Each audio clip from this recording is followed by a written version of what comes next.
지금 지구촌의 날씨가 극과 극을 치닫고 있습니다.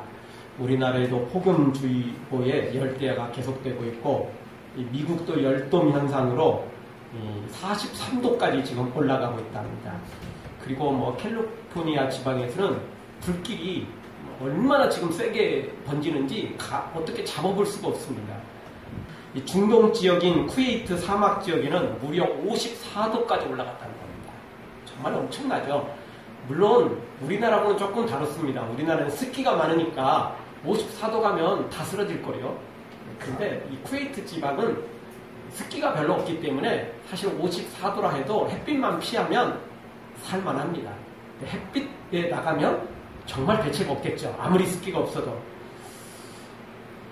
그런데 이렇게 북반구에는 이렇게 이 폭염이, 이상 폭염이 지금 오고 있는데 남반구는 겨울철에 접어들었거든요. 페루에서는 영하 23도까지 떨어졌다는 겁니다. 그래서 엄청난 피해를 또 주고 있습니다.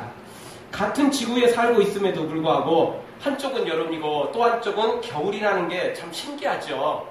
똑같은 지구인데 그 계절이 서로 다르다는 게 참 신기합니다. 조금 늦거나 조금 빠르다는 것도 아니고 이 북반구는 지금 이렇게 여름이지만 남반구는 지금 겨울입니다. 그래서 영하 23도까지 한쪽에서는 떨어지고 우리는 지금 30도, 40도, 50도까지 또 이렇게 올라가니까 참 지구라는 게 우리가 다 알기도 참 어려운 것 같습니다. 그러고 보면 우리가 알고 살아가는 것보다는 모르고 살아가는 게 더 많은 것 같습니다. 또 안다 해도 왜 그렇게 되는지 원인을 잘 모르며 살아가는 겁니다. 우리가 살아갈 때도 마찬가지인 것 같습니다. 너무 이성적인 사람은 감정이 메마른 사람이 되어버리죠. 반대로 너무 감정적으로만 살려고 하는 사람은 이성이 없는 동물과 같은 삶을 살 수밖에 없는 거죠. 그래서 이 균형을 잘 잡아야 됩니다. 이성적이면서도 감정이 메마르지 않는 사람, 감성적이면서도 이성적인 사람, 이게 균형을 잘 잡아야죠. 지금도 마찬가지입니다. 우리 지구가 이 균형을 잘 잡는다면 얼마나 좋겠어요. 그 페루에 영하 23도나 되는 그 떨어지는 온도를 우리나라로 싹 보내고 우리나라의 뜨거운 온도를 그쪽으로 싹 보내주면 얼마나 좋겠어요. 더 덥지도 않고 더 춥지도 않고 실제 그러지 않겠습니까? 그래서 이 에덴 농산에 번제하기 전까지만 해도 에덴 농사는 그렇게 아주 온화한 날씨였습니다. 춥지도 않고 덥지도 않고 정말 좋은 날씨였죠. 그런데 우리가 범죄하면서 에덴에서 쫓겨나고 지구가 파괴되면서 이런 현상이 벌어진 것입니다. 양식도 똑같습니다. 한쪽에서는요 굶어 죽어가지만 또 한쪽에서는 그 음식물 쓰레기가 얼마나 많이 나오는지 음식물 쓰레기 좀 줄입시다. 이렇게 열심히 하죠. 그래서 어떤 식당에서는 음식 남기면 벌금입니다. 이렇게 말하지 않습니까? 세상에 음식이 없어서 문제가 되는 게 아니고 한쪽에서는 너무 많이 남아서 밭에서 갈아엎고 또 그거 폐기시키고 그런데 또 한쪽에서는 없어서 굶어 죽어가고 있어요. 잘 사는 나라, 넘치는 나라에서 그쪽으로 보내주면 되는데 그게 쉽지가 않아요, 사실. 그래서 지구도 우리 삶도 우리 모든 이 지구의 날씨도 지구의 모든 것들도 다 사실은 알고 보면 크게 부족하지는 않습니다. 그냥 공평하게 나누면 사실 다 여유롭게 나름 여유롭게 살아갈 수 있는 거죠. 그런데 그게 잘 안 된다는 겁니다. 날씨도 그렇고 음식도 그렇고 우리가 살아가는 모든 것이 다 그런 것 같습니다. 그래서 오늘 성경을 통해서 우리는 지혜와 미련이라는 이 두 가지를 동시에 가지고 있어야 되고 또 동시에 이것을 잘 활용하는 사람이 진짜 거룩한 삶을 살 수 있고 능력 있는 삶을 살 수 있다라고 말하는 것입니다. 지혜와 미련이라는 이 두 가지를 우리가 다 가지고 있긴 있지만 이걸 잘못 사용하는 사람, 쉽게 말해서 지혜로울 때 미련하게 행동하고 또 미련하게 할 때 지혜롭게 하는 사람들은 청개구리 같은 삶을 사는 것입니다. 여러분 청개구리가 왜 청개구리죠? 살아있을 때는 산으로 가라면 바다로 가고 바다로 가라면 산으로 가고 이러다가 마지막 죽는 순간에 나를 개울가에 묻어라. 그러면 산에 묻을 줄 알았더니 또 이놈이 또 그 말은 또 그대로 들어가지고 마지막 순간에 결정적인 순간에 진짜 또 철들어가지고는 그냥 개울가에 묻어버렸다는 거 아닙니까?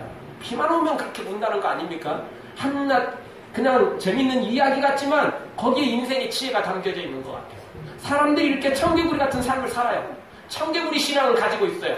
그래서 하나님께서 지혜로울 때 지혜를 가지라 이렇게 말하는데, 지혜로울 때는 미련해가지고 제대로 행치 못하고, 미련하라고 할 때는 지혜로워가지고 얼마나 또 죄를 행하는지, 아주 사기치는 데는 거짓말하고 남의 거 빼앗고 꼼수 쓰는 데는 또 얼마나 또 머리가 잘 돌아가는지, 이루 말할 수 없는 거죠. 따라서 오늘 우리는 기억해야 됩니다. 오늘 성경 통해서 지혜로울 때 지혜로워야 되고, 미련할 때 미련해야 됩니다. 그거 잘하는 사람이 진짜 하나님께 칭찬받는 하나님의 사람이 될 수 있는 겁니다. 이거 못하면 청개구리입니다.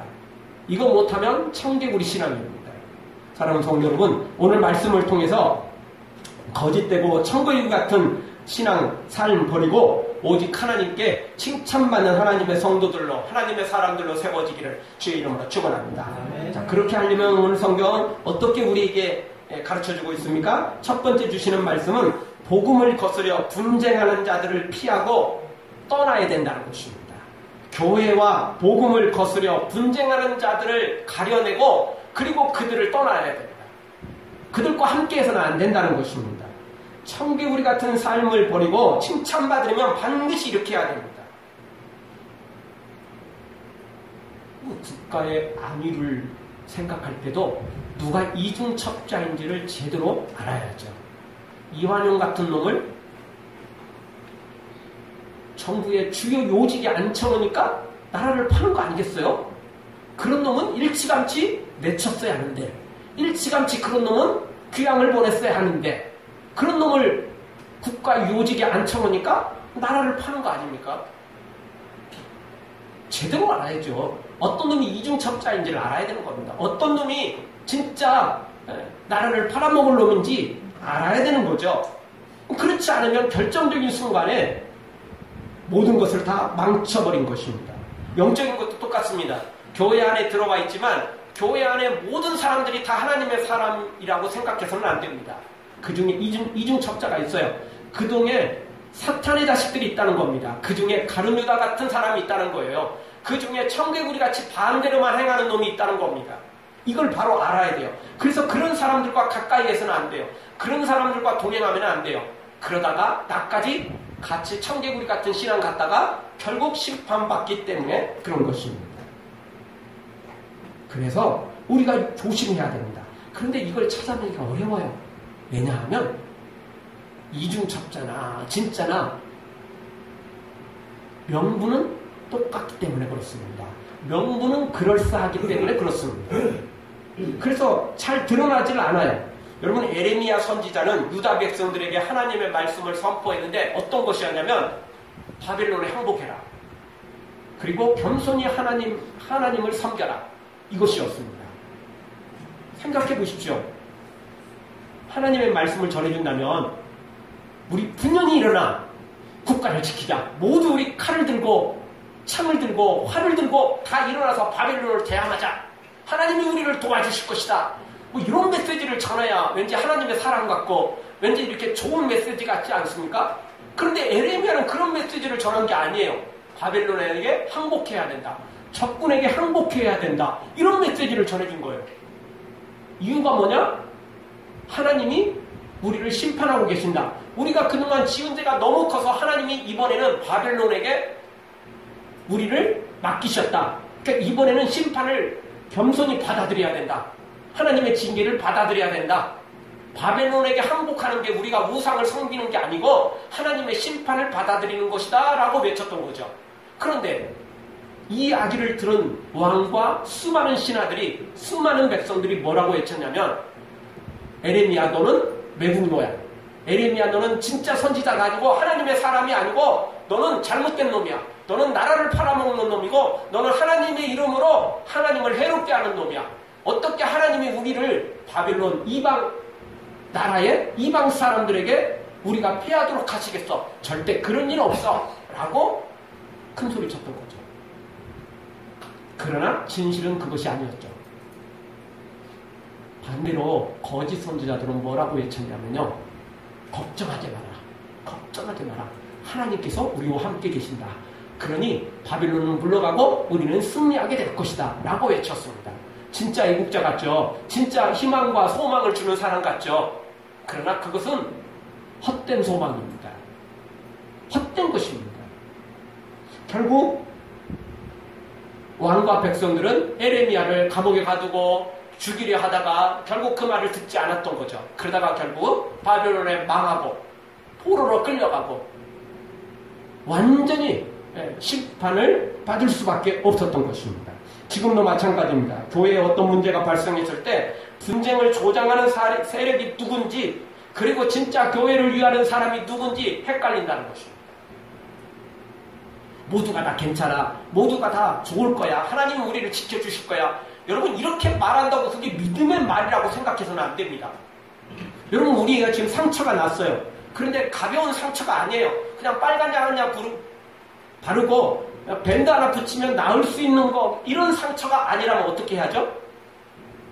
붕대 감아서는 안 돼요. 빨간 약 발라서는 안 돼요. 어떻게 해야죠? 드러내야죠. 썩는 부위를 수술해야 돼요. 그렇지 않습니까? 괜찮아 그냥 붕대 바르고 빨간 약 바르고 그냥 밴드 붙이면 다 괜찮아 이렇게 말하는 사람이 진짜는 아니죠. 그렇지 않습니까? 무조건 덮는다고 다 되는 게 아니에요. 무조건 희망을 말한다고 다 좋은 것만은 아니에요. 진짜 중요한 건 진실을 말해야 된다는 거죠. 희망도 중요하고 소망도 중요하지만 더 중요한 것은 진실이 중요해요. 정확히 파악을 해야죠. 그런데 복음을 거스리는 사람들은 두 가지를 동시에 가지고 있어요. 어떤 사람들은 다 괜찮다. 다 좋을 거야. 걱정하지 마. 뭐가 문제야? 우리 그냥 이렇게 교회 생활해도 다 예수님 재림하실 때 다 우리 천국 갈 수 있어. 걱정하지 마. 우리 교회 다녔잖아. 우리 다 직분 맡고 있잖아. 다 우리 11조도 하고 뭐 헌금도 하고 봉사도 하고 다 주일날 교회도 나오잖아. 걱정할 거 없어. 우리는 다 천국 갈 거야. 너무 믿음의 말 같지만 그게 다 좋은 말은 아닙니다. 그게 또 진실도 아닙니다. 예수님은 뭐라고 말씀하셨습니까? 주여 주여 행하는 자가 천국에 가는 게 아니고 아버지의 뜻대로 행하는 자가 천국 갈 것이라고 했습니다. 무조건 교회에 나와서 봉사하고 헌신하고 헌금하고 뭐 하면은 다 천국 가는 게 아니고 아버지의 뜻대로 행하는 자가 천국 간다는 것입니다. 또 반대로 그냥 무조건 막 헌금 막 집팔하고 헌금 안 하면 천국 못 갑니다. 여러분 그냥 교회에서 막 죽도록 헌신하지 않으면 천국 못 갑니다. 이렇게 말하는 건 또 문제가 또 심각해지죠. 그쵸? 다 천국 이야기하는 것 같지만 실제로는 아니라는 것입니다. 그래서 뭐가 교회를 분쟁시키고 무엇이 복음을 갈라지게 만드는지 겉모양만 봐가지고는 몰라요. 알기가 어려워요. 왜냐하면 거의 비슷하거든요. 사탄은 광명한 천사로 위장하지 뿔 달고 와서 우리한테 내가 사탄이다라고 말하지 않아요. 그러면 모두가 아는데요. 광명한 천사로 위장해요. 하나님처럼 위장한다니까요. 그러니 우리가 알기가 어렵죠. 그러면 이걸 알려면 어떻게 해야 됩니까? 당연히 성령님이 도와주셔야 돼요. 우리의 이성으로는, 우리의 눈으로는, 우리의 마음으로는, 우리의 판단으로는 이걸 알 수가 없어요. 성령님이 도와주실 때, 성령님이 함께 하실 때 이거를 바로 알 수 있는 거죠. 영안이 열려야 돼요. 영적 귀가 열려야죠. 그래야 이거를 우리가 알 수 있는 것입니다. 아까 말씀드렸듯이 에레미야가 외친 건 바벨론에 항복해라. 적군에게 항복하라는 거예요. 그리고 하나님 앞에 겸손히 엎드려라. 회개해라. 이거였어요. 회개하라는 건 알겠는데 적군에게 항복하라는 건 그건 너무 합당하지 않는 예언이잖아요. 그러나 영적으로 깨어있으면 이게 하나님의 심판이다라는 것을 알 수 있는 거죠. 알 수 있는 거 아닙니까? 왜? 성경에 그게 기록되어 있거든요. 너희가 범죄하면 나라를 이방에 넘겨버릴 것이다라는 하나님의 말씀이 예언되어 있잖아요. 그래서 그 예언대로 지금 이루어져 가고 있는 거 아닙니까? 그런데 그걸 속아넘는 사람들이 있다는 거예요. 에레미야는 거짓이고 그리고 하나님의 소망을 이야기하는 사람들이 진짜인 것처럼 진짜 선지자처럼 그렇게 따르는 무리들이 너무 많았던 거죠. 결국 그들은 다 거짓 선자들과 함께 망하고 말았습니다. 반대로 에레미야를 따랐던 소수의 사람들은 하나님의 은혜 속에 들어가게 되었던 거죠. 따라서 오늘 우리가 영적인 눈을 가지고 영적인 귀를 가지고 성령의 도우심 속에 무엇이 이중첩자인지, 무엇이 사탄의 자식인지, 누가 가룟유다 같은 사람인지, 누가 청개구리 신앙을 가지고 있는지 알아야 된다는 것입니다. 겉모양만 봐갖고는 알 수가 없다는 것입니다. 오늘 성경은 몇 가지 그 특징들을 우리에게 가르쳐주고 있습니다. 청개구리 신앙, 교회를, 복음을 거스려 분쟁을 일으키는 사람이 누구인지 가르쳐주고 있습니다. 먼저 18절에 보니까 이런 사람들은 예수님을 섬기지 않는 자들입니다. 결론적으로 그렇죠. 18절 보십시오. 이 같은 자들은 우리 주 그리스도를 섬기지 아니하고, 예수님을 섬기지 않아요. 교회는 다니지만, 주여 주여 이야기하지만, 말하지만, 기도하고 헌금하고 봉사하지만, 또 직분을 받고 있지만 예수님을 섬기는 사람들은 아니에요. 근데 이게 어렵죠. 겉모양은 똑같으니까 예수님을 섬기는지 안 섬기는지 우리가 알기가 어려워요. 예수님 시대의 종교 지도자들도 일주일에 2번씩 금식하고 11조를 하고 봉사를 하고 할 것 다 했어요. 그러니 모르죠. 겉모양만 봐가지고는 모르죠. 그게 외식인지 형식인지 보이기 위한 신앙인지 우리가 알기가 어렵잖아요. 그래도 영적인 눈으로 보면 충분히 알 수 있습니다. 하나님 앞에 내가 깨어있으면 충분히 그걸 알아낼 수 있는 것입니다. 또 이들의 특징은 무엇입니까? 이들이 예수님을 섬기지 않는다는 그 특징을 우리가 조금 더 자세히 오늘 성경은 가르쳐주고 있습니다. 자, 그리스도를 섬기지 않고 이들은 다만 어떻게 합니까? 자기의 배만 섬기나니. 자기 배를 섬기는 사람입니다. 자기 배만 채우는 사람이죠. 돈 밝히고 권력 밝히고 쾌락 밝히는 사람이라는 겁니다. 앞에서는 그렇지 않지만 뒤쪽으로는 다 이렇게 딴주머니 챙기는 사람들이라는 것입니다. 겉으로는 하나님, 예수님, 교회 하지만 뒤로는 자기 배를 채우는 사람입니다. 주의를 한답시고 결국 자기 배를 채우는 사람들, 이런 사람들이라는 것입니다. 자세히 보면 알 수 있어요. 가룟유다처럼 예수님의 제자 같지만 실제로는 예수님을 팔아버리고 돈을 챙기는 사람이라는 겁니다. 자세히 보면 알 수 있어요. 신유나 놀라운 기적을 행하지만 뒤로는 헌금을 요구하고 결국은 그 돈을 챙기는 사람, 자기 배를 채우는 사람, 이런 사람들이 결국은 복음을 거스리는 청개구리 같은 신앙이라는 것입니다. 진짜라면 자기 배를 채우지 않습니다. 진짜라면 하나님의 것이기 때문에 자기 것을 헌신해서 섬기는 것입니다. 너희들은 헌금해, 나는 그거 가지고 주머니 쌈짓돈으로 내가 쓸게, 이렇게 절대 하지 않는다는 거예요. 그거는 예수님을 닮은 모습이 아닙니다.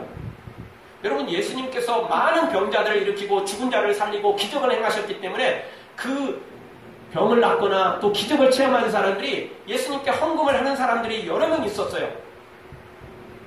물론 당시에 다 가난했기 때문에 사실 뭐 많은 헌금을 할 수는 없었습니다. 그리고 예수님께 헌금을 하는 사람들이 있었다고요. 그럼 예수님은 그거 가지고 배 떵떵거리며 살았나요? 어차피 전도여행 갈 거니까 최고급차 외제차 갖다가 그냥 타고 다니고 그냥 최고급 그냥 레스토랑 들어가서 먹고 마시며 예수님이 그러셨나요? 아니에요. 들어온 헌금 다 베풀어주고 나눠줬어요. 섬겼어요. 예수님 그거 가지고 누리지 않았어요. 누려도 누가 할 말 없는 거죠. 예수님께 감사해서 드리는 건데 당연한 거 아니겠습니까? 그래도 예수님 그렇게 하지 않았어요. 이유가 뭐죠? 그럴 수 없는 거예요. 예수님 섬기러 오셨고 더 가난한 굶어 죽는 사람이 있는데 내 배짱 떵거리며 살 수 없는 거잖아요. 그거는 가짜잖아요. 지금도 마찬가지입니다. 우리는 겉모양이 아니라 순결하고 정결한 모습을 가져야 됩니다. 지난주에도 말씀드렸듯이 지금 현대교회가 만물에 빠져 있어요. 돈의 신에 빠져 있어요. 성공, 성장이라는 것에 빠져 있다고요. 여기에서 빨리 빠져나와야 됩니다. 우리 배를 채우는 거 이거 빨리 버려야 됩니다. 이거는 가짜들이기 때문에 그렇습니다. 또 이들은 어떤 사람들입니까? 18절 하반절을 보십시오. 공교하고 아첨하는 말로 순진한 자들의 마음을 미혹하는 거예요. 이들의 특징이 뭐냐? 청개구리 같은 신앙, 교회를, 복음을 거스리고 분쟁시키는 이 사람들은 어떤 사람들이냐? 공교하고 아첨하는 말로 해요. 자기보다 윗사람이라고 생각하는 사람들에게는 아첨을 하죠. 그리고 자기보다 조금 밑에라고 생각하는 사람들에게는 공교한 말이죠. 예, 장밋빛 미래를 보여주면서 투자하라고 말하는 거예요. 나만 따라오면 내가 네 인생 책임지겠다고 말하는 거죠. 그러나 단물까지 다 빼놓고 뱉어버리는 게 그들의 특징입니다. 이런 것에 속으면 안 된다는 거죠. 그럼 우리는 어떻게 해야 됩니까? 당연히 이런 것들 거부해야죠. 근데 겉모양만 봐갖고는 잘 몰라요. 따라서 성령으로 깨어있지 않으면 안 된다는 겁니다. 성령으로 우리가 그것을 보지 않으면, 듣지 않으면 제대로 알 수 없다는 것입니다. 사랑하는 성도 여러분, 영안이 열리고 영적 귀가 열려 복음을 거스리는 사람들이 누군지, 분쟁을 일으키는 사람이 누군지, 광명한 천사로 위장한 사람들이 누군지 분별하고 그들을 떠나서 이제 온전히 하나님만 따르고 하나님의 사람들만 따르고 하나님의 사람들과 함께 손을 붙잡고 천국을 향하여 달려가는 우리 모두가 되어지기를 주의 이름으로 축원합니다. 두 번째 주시는 말씀은 말씀대로 순종하여 믿음의 소문이 나도록 만들어야 됩니다. 말씀대로 순종해서 믿음의 소문을 내는 사람들이 진짜 하나님께 칭찬받는 사람입니다. 청개구리 같은 사람은 어떻게 합니까? 말씀을 순종하는 채만 하는 거죠. 겉모양만 하는 거예요. 그럴듯하게만 하는 거예요. 그리고는 안에 내용은 없어요. 속빈강정이죠. 여름철에는 과일들이 참 많이 나옵니다. 그런데 아무리 방부제 같은 걸 첨가를 시켜도 여름에는 잘 썩습니다. 그렇죠? 잘 썩습니다. 이따금씩 과일을 사다 보면 이쪽에는 크고 탐스럽고 맛있을 것 같은 것들이 있어요. 그런데 그거 딱 사와서 우유 하나 딱 드러내면 밑에는 뭐냐면 자잘한 것들, 또 한쪽에 썩어가는 것들이 있을 수 있어요. 이따금씩 그런 일이 있죠. 그러면 막 그거 화가 나죠. 이제 어느 정도는 알아요. 위쪽에 당연히 먹음직스럽고 좋은 것들이 있고 밑에 쪽에는 조금 덜한 것들이 있다는 건 알아요. 그래도 썩어가고 너무 한 것들은 우리가 화가 나죠. 속였다라는 거죠. 우리가 속았다라는 그것 때문에 그렇게 되는 거죠. 겉모양이 속으면 안 됩니다. 겉과 속이 똑같아야 돼요. 그게 진짜죠. 가짜들이 너무 많아요. 가짜들이 너무 많습니다.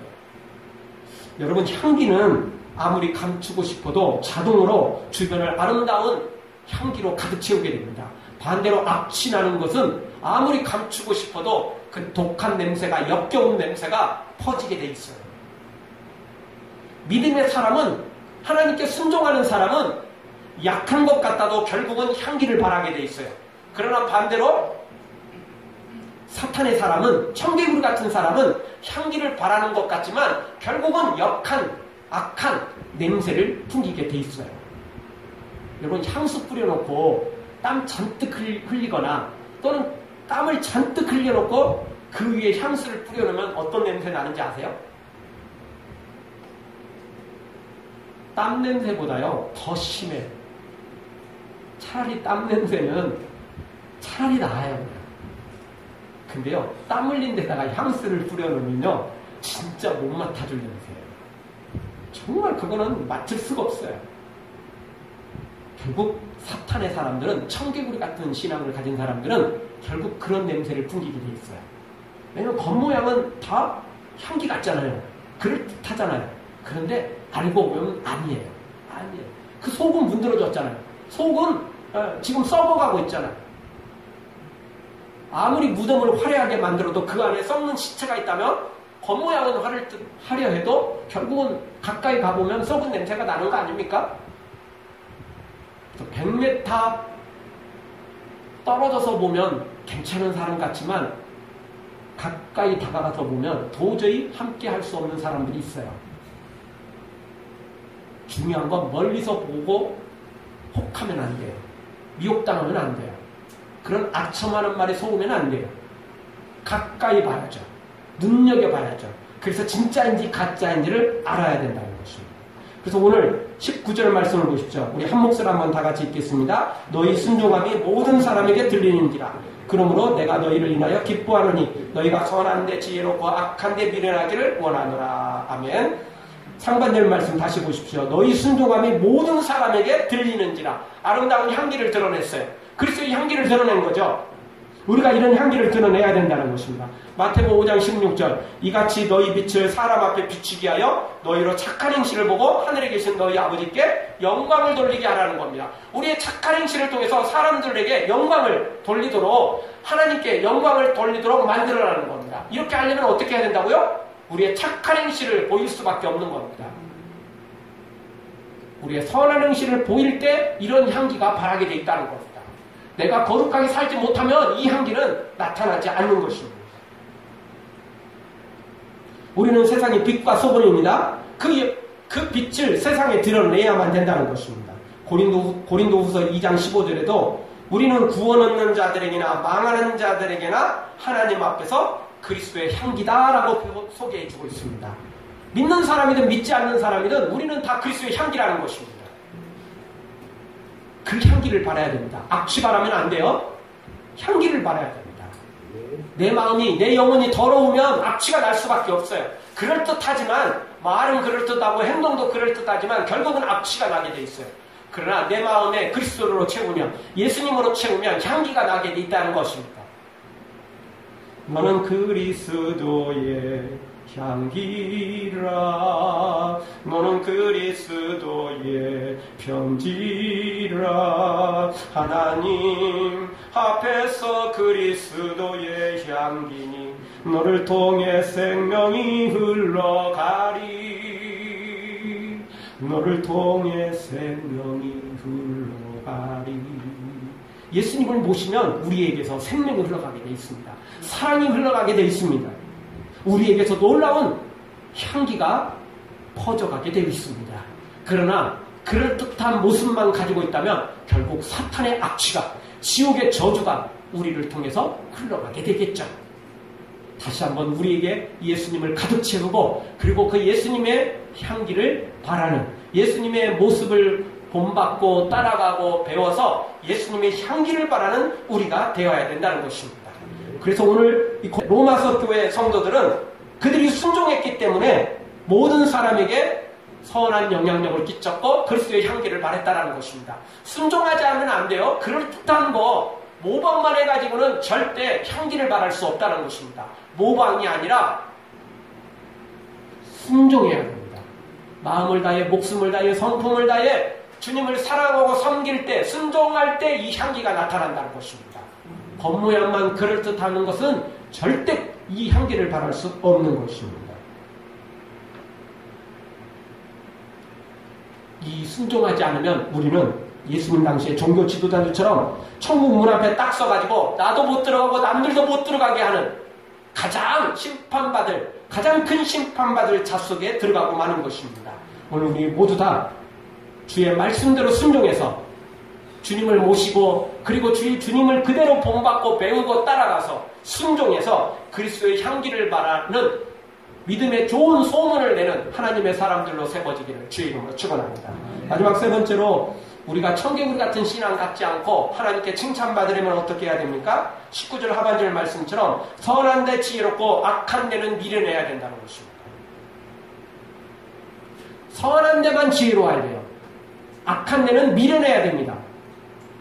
모두가 다 지혜로우면 안 돼요. 우리가 어떤 일을 대하든지 다 지혜로우면 안 돼요.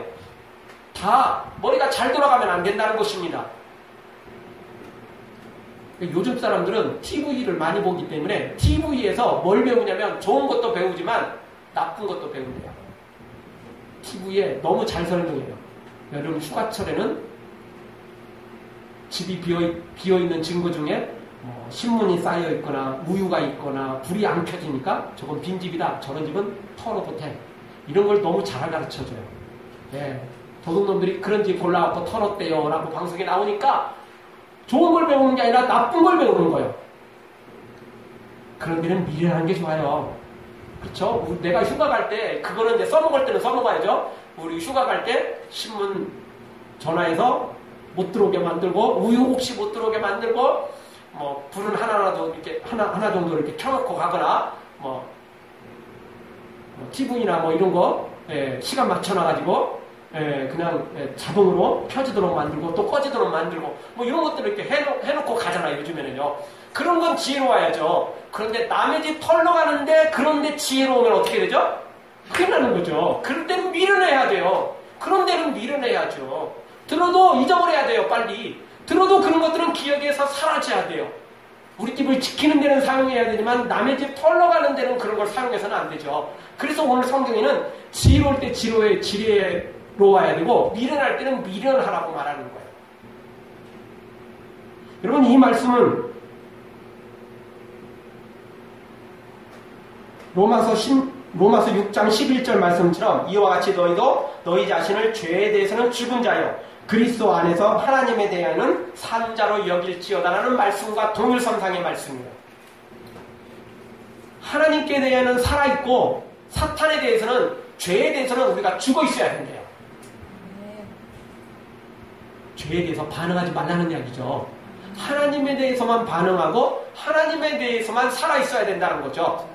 즉 선한 데는 지혜롭고 악한 데는 미련해야 돼요. 미련해가지고 아무것도 모르는 거죠. 멍청해서 모르는 거예요. 하고 싶어도 몰라요. 못해요. 죄 짓는 건 못하는 거죠.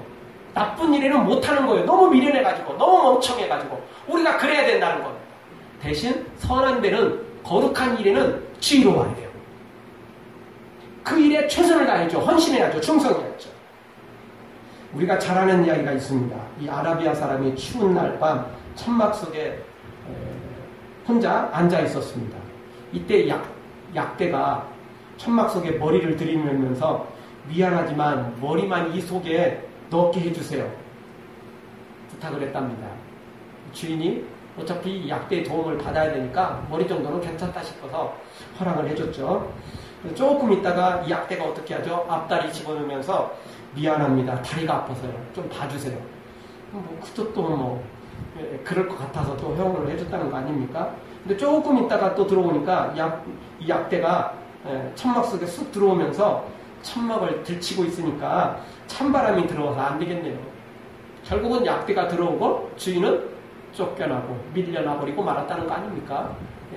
우리가 악한 것은 처음부터 받아주시면 안 돼요. 더러운 건 처음부터 받아주면 안 돼요. 그걸 인정이라는 이유로 사랑이라는 이름으로 받아줘서는 안 돼요. 선한 것만 받아줘야죠. 거룩한 것만 해야죠. 왜 악한 것까지 받아줍니까? 그냥 묻고 넘어가는 게 좋아. 은혜로운 게 좋은 거야. 좋은 게 좋은 거야. 다 좋은 게 아니에요. 절대. 선한 데는 지혜로워야지만 악한 데는 미련해야 됩니다. 선한 일에는 우리가 살아있어야지만 악한 일에는 우리가 죽어있어야 됩니다. 그래야 우리가 살아갈 수 있는 것입니다. 반대로 하면 안 돼요. 악한 자들의 특징은 뭐죠? 선한 일을 하자고 그러면 다 도망가 버려요. 피곤하다. 졸리다. 나 바쁜 일 있어. 이러죠. 그러다가 나쁜 일 저지른 데는 도둑질하고 사기치고 이런 일에는 모두가 자다가도 벌떡 깨가지고 나랑 같이 가. 나도 좀 깨워줘. 이렇게 말하는 거 아닙니까? 그게 악한 자들의 특징이에요. 그러나 우리는 그래서는 안 된다는 것입니다. 악한 일을 행하는 데는 모두 다 졸고 있어야 돼요. 잠자고 있어야 돼요. 죽어버려야 되죠.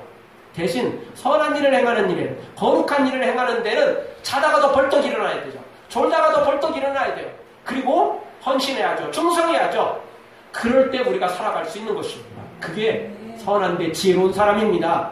미련한 데는 미련한 데, 악한 일에는 미련한 사람들의 특징인 것입니다. 우리는 그래야 돼요. 두 가지 다 가지고 있어야 됩니다. 선한 데는 지혜롭고 악한 것에는 미련해야만 우리가 하나님께 칭찬받을 수 있는 것입니다.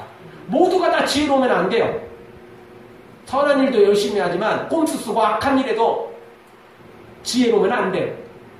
그거 받아주면 안 되는 거죠. 그러면 큰일 나는 것입니다. 사랑하는 성도 여러분, 죄악에 대해서는 미련하고 잠자고 죽은 것처럼 되어지고 오직 선한 일에, 거룩한 일에만 깨어있고 살아있고 지혜로운 자가 되어 하나님께 칭찬받는 여러분 모두가 되어지기를 주의 이름으로 축원합니다. 아멘. 기도하겠습니다. 우리 통성으로 한번 기도할 때